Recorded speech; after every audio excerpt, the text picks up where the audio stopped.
آج کے دن ہم بات کرتے ہیں آیت مباہلہ پر۔ میں بتایا کہ آیت مباہلہ کو سمجھنا ضروری اس لیے ہے کہ ایک ویڈیو کلپ میں دیکھا تھا جس کے اندر شیعہ ذاکر تھا۔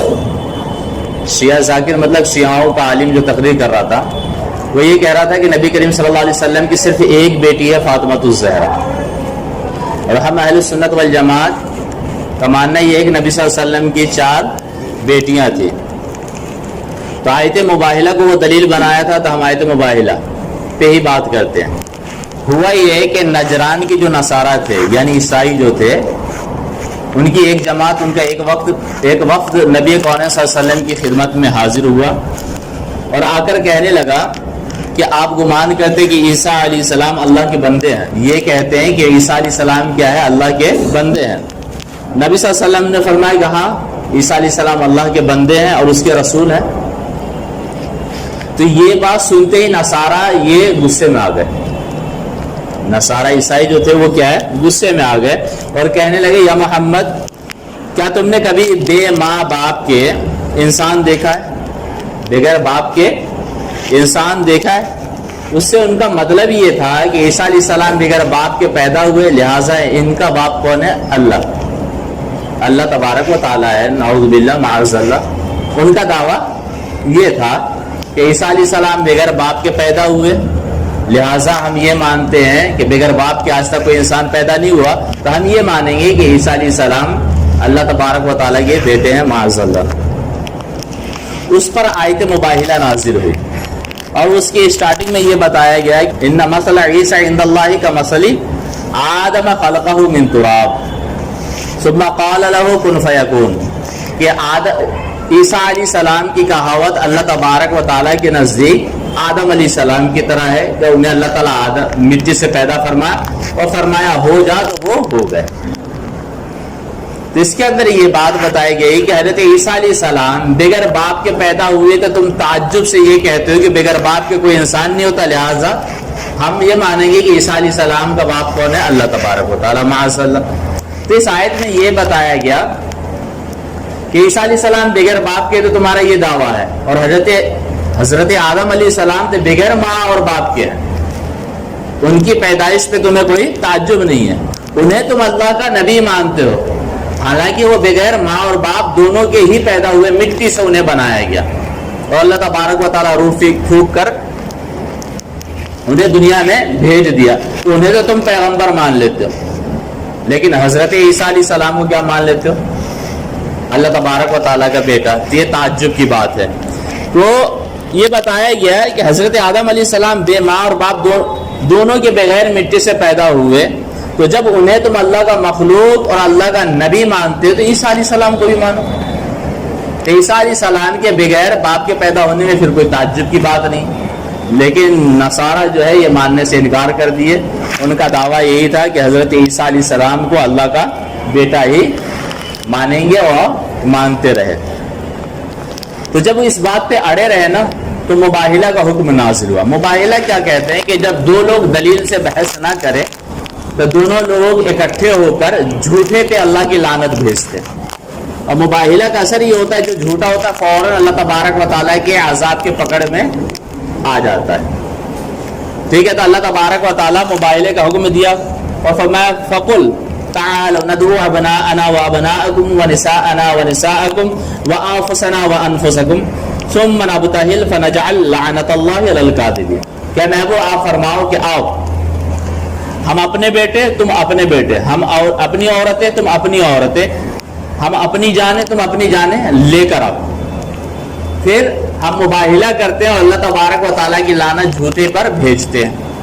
تو جب یہ آیت مباہلہ نازل ہوئی اور نصرانیوں کو بتایا گیا، تو نصرانی کہے کہ ہمیں تھوڑی مہلت دے کہ ہم مشورہ کر لیں آپس میں، اور وہ لوگ مشورہ کرنے کے لیے ان کے یہاں جو سب سے بڑا پادری تھا اس کے پاس گئے اور کہے عبد المسیح ہمیں ایسا ایسا چیلنج کیا گیا، آپ کی رائے اس کے بارے میں کیا ہے؟ تو پادری یعنی ان کا عالم، پادری کا مطلب عیسائیوں کا عالم، تو وہ کہنے لگا کہ لوگوں اگر تم مباہلہ کرو گے تو تم جلد پہچان جاؤ گے کہ محمد یہ نبی مرسل ہے، یہ نبی برحق ہے، اگر تم نے ان سے مباہلہ کیا تو سب کے سب ہلاک ہو جاؤ گے۔ اب اگر نصرانیت پہ قائم رہنا ہے تو انہیں چھوڑو اور گھر لوٹ چلو۔ یہ مشورہ ہونے کے بعد وہ رسول کریم صلی اللہ علیہ وسلم کی خدمت میں حاضر ہوئے تو انہوں نے دیکھا کہ نبی کریم صلی اللہ علیہ وسلم اپنی گود میں امام حسین کو اٹھائے ہوئے اور ایک ہاتھ سے حضرت امام حسن کو پکڑے ہوئے، اور سیدہ فاطمہ الزہرا حضرت علی رضی اللہ تعالی عنہما یہ دونوں کے دونوں پیچھے پیچھے، اور نبی صلی اللہ علیہ وسلم انہیں ساتھ لے کر چل رہے ہیں اور ان سے کہہ رہے ہیں کہ دیکھو میں دعا کروں گا تم لوگ آمین کہنا۔ یہ کہتے ہوئے چل رہے ہیں کہ میں جب دعا کروں تو تمہیں کیا کہنا ہے؟ آمین کہنا ہے۔ اور جب بڑے پادری نے دیکھا تو دیکھتے کہنے لگا کہ اے جماعت نصارہ، میں ایسے مبارک چہرے کو دیکھ رہا ہوں، اگر یہ لوگ اللہ سے پہاڑ کو ہٹانے کی دعا کر دے تو اللہ تبارک و تعالیٰ فوراً پہاڑ کو اس کی جگہ سے ہٹا دے گا، اور اگر تم ان سے مباہلہ کرو گے حالات تباہ و برباد ہو جاؤ گے۔ بھلائی اسی میں ہے کہ مباہلہ کا چکر چھوڑ دو، اسی میں تمہارے لیے عافیت ہے۔ تو وہ لوگ آنے کے بعد کیا ہے، مباہلہ سے ہاتھ کھینچ لیتے ہیں، وہ جزیہ دینے پہ وہ راضی ہو جاتے ہیں کہ ہم ٹیکس دے کے رہیں گے۔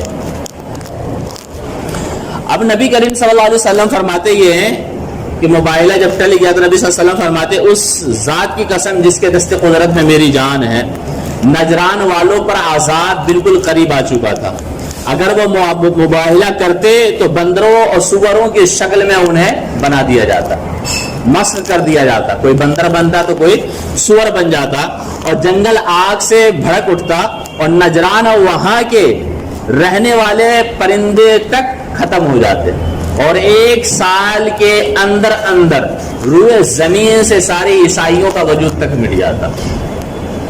تو یہ آیت مباہلہ نازل ہونے کے بعد کی پوری کہانی، یہ بات سمجھ میں آ گئی۔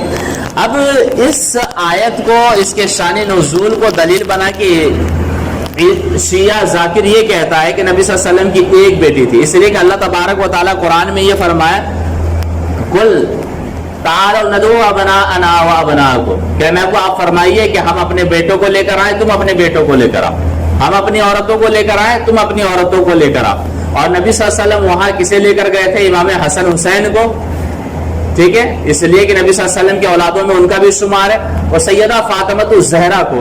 تو شیعہ ذاکر یہ کہا کہ اس سے پتہ یہ چلتا ہے کہ نبی صلی اللہ علیہ وسلم کی ایک ہی بیٹی ہے، اگر 4 ہوتی تو چاروں کو نبی صلی اللہ علیہ وسلم لے کر جاتے۔ یہ بات سمجھ میں آ رہی کہ آیت مباہلہ نازل ہونے کے بعد نبی صلی اللہ علیہ وسلم کا سیدہ فاطمہ الزہرا اور امام حسن حسین کو لے کر نکلنا اس بات کی دلیل ہے کہ نبی صلی اللہ علیہ وسلم کی صرف ایک ہی بیٹی ہے، اس کے علاوہ اور بیٹیاں ہوتی تو آیت مباہلہ کے نازل ہونے کے بعد نبی صلی اللہ علیہ وسلم ضرور لے کر نکلتے۔ تب ہم اس کا جواب دیتے ہیں کہ بھائی ایک بات بتاؤ، ہمارا دعویٰ یہ ہے کہ نبی صلی اللہ علیہ وسلم کی 4 بیٹی ہے۔ پہلی جو بیٹی ہے حضرت زینب رضی اللہ تعالی عنہا ہے، یہ پہلی بیٹی ہے، اور یہ کب پیدا ہوئی؟ جب نبی صلی اللہ علیہ وسلم کی عمر مبارک 30 سال کی ہوئی، اور طبقات الکبریٰ میں ہے کہ 8 ہجری میں ان کا انتقال ہو گیا۔ پھر دوسری بیٹی ہے حضرت رقیہ رضی اللہ تعالی عنہا، یہ کب پیدا ہوئی؟ جب نبی صلی اللہ علیہ وسلم کی عمر مبارک 33 سال تھی، اور طبقات ابن سعد کے اندر ہے کہ 2 ہجری میں ان کا انتقال ہوا۔ پھر اس کے بعد حضرت ام کلثوم تیسرے نمبر پہ، یہ شعبان کے مہینے میں 9 ہجری میں ان کا انتقال ہوا، طبقات ابن سعد کے اندر ہے۔ بچی کیا ہے؟ سیدہ فاطمہ الزہرا، اور یہ آیت مباہلہ جو نازل ہوئی ہے 10 ہجری میں، باقی 3 بیٹیوں میں سے ایک بیٹی 2 ہجری میں، ایک بیٹی 8 ہجری میں، ایک بیٹی کیا 9 ہجری میں۔ تو آیت مباہلہ کے نازل ہونے سے پہلے ہی نبی صلی اللہ علیہ وسلم کی بیٹیاں دنیا سے جا چکی تھی، تو جو بچی تھی اسے لے کر نبی صلی اللہ علیہ وسلم مباہلے کے لیے نکلے تھے۔ اگر وہ باحیات ہوتی تو نبی صلی اللہ علیہ وسلم ضرور انہیں اپنے ساتھ لے کر جاتے۔ تو پہلے ذاکر کو چاہیے، شیعہ ذاکر کو چاہیے کہ پہلے تاریخ کا مطالعہ کرے، پھر اس کے بعد الزامات یا کسی چیز الزامات لگائے یا کسی چیز کا دعویٰ کرے، بغیر ہسٹری کو پڑھے ہوئے، بغیر سیرت کو پڑھے ہوئے کچھ بھی اپنے من سے بول دینا یہ بہتر بات نہیں ہے۔ اس لیے کہ نبی صلی اللہ علیہ وسلم کی طرف جس کی نسبت ہے ان کی نسبت کو ختم کرنا، یا جس کی نسبت نہیں ہے اس کی نسبت کو کرنا، یہ بہت بڑا گناہ کا کام ہے اور اچھا کام یہ نہیں ہے. تو نبی صلی اللہ علیہ وسلم کی جو بیٹیاں ان کی نسبت ہی ہٹا نبی صلی اللہ علیہ وسلم کی طرف سے یہ بہت ہی بڑا گناہ کا کام ہے. لہٰذا انہیں بھی چاہیے کہ وہ عبرت حاصل کرے, تاریخ پڑھیں, تاریخ پڑھنے کے بعد جو صحیح سوالات ہیں وہ سوال قائم کرے. ہم جواب علماء اہل سنت والجماعت یہ جواب دینے سے دور نہیں بھاگتے بلکہ یہ جواب دیتے ہیں اور ڈٹ کے